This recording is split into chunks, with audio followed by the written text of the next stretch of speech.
ஆண்டவரும் அருமை ரட்சகருமா இருக்கிற இயேசு கிறிஸ்துவின் ஆச்சரியமான நாமத்தில் தினமும் கர்த்தருடைய சத்தத்தை கேட்டுக்கொண்டிருக்கிற என்னுடைய பிள்ளைகளை வாழ்த்துகிறேன், ஆசீர்வதிக்கிறேன். நீங்கள் ஆசீர்வதிக்கப்பட்டவர்கள். இந்த நாளிலும் கூட கர்த்தர் உங்களை பார்த்து சொல்கிற ஒரு வார்த்தை, உன் சூழ்நிலை மாறும்னு என் ஆண்டவர் சொல்கிறார். இன்றைக்கு ஏதோ ஒரு ரீதியில் நீங்கள் போராடுறீங்களா? ஏதோ ஒரு ரீதியில் நெருக்கப்படுகிறீர்களா? என் வாழ்க்கையில் மாற்றம் வருமாங்கிற ஏக்கத்தோடு இருக்கிறீங்களா? இந்த சூழ்நிலை இன்று மாறுகிறது என்பதை தான் என் தெய்வம் வாக்கு பண்ணி கொண்டிருக்கிறார். 2 நாளாகமும் 14ஆம் அதிகாரம் 11வது வசனத்தில் ஆசா ராஜாவை பற்றி பார்க்கிறோம். அந்த ஆசா ராஜாவுக்கு விரோதமாக எத்தியோப்பியர்கள் 10 லட்சம் பேர்களோடு கூட என்ன செய்திருக்கிறார்கள்? வந்திருக்கிறார்கள்.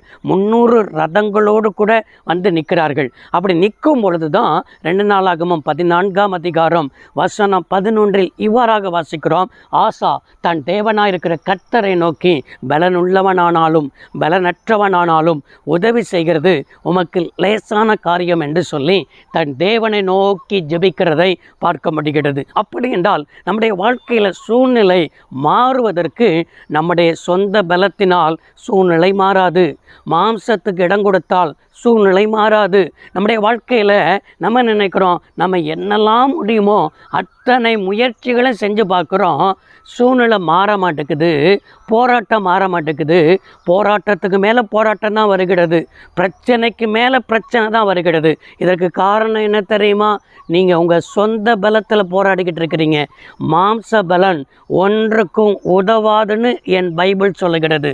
ஏதோ ஒரு போராட்டத்தோடு கூட இருக்கிறீங்களா அல்லவா? ஏதோ ஒரு பிரச்சனையோடு கூட இருக்கிறத என் ஆவியானவர் காண்பிக்கிறார். ஆனாலும் பிரச்சனையோடு கூட இருந்தாலும் ஆசா ராஜாவை போல நீங்கள் கர்த்தரை நோக்கி கூப்பிடாதபடி இருக்கிறீங்க. கர்த்தரை நோக்கி கூப்பிட்டு என்ன சொன்னான்?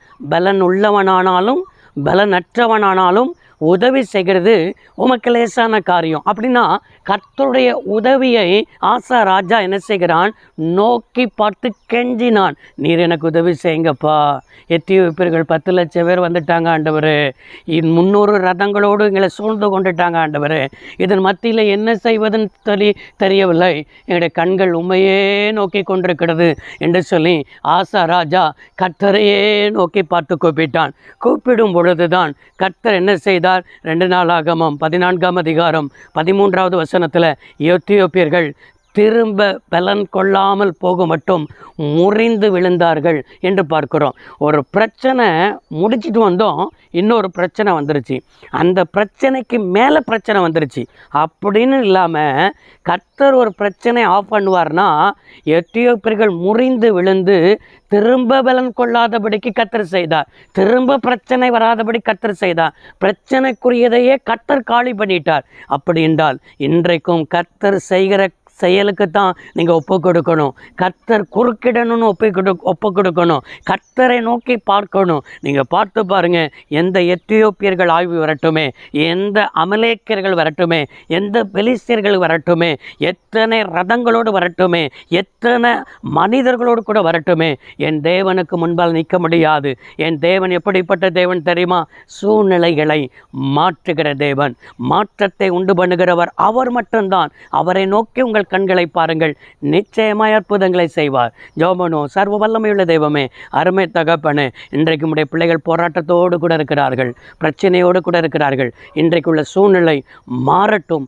ஆசா ராஜாவுக்கு அற்புதம் செய்தது போல பிள்ளைகளுக்கு செய்து உடைய நாமத்தை மகிமைப்படுத்தும். இயேசு ரட்சக நாமத்தில் பிதாவே, ஆமென். கர்த்தர் ஆசீர்வதிப்பாராக. God bless you all.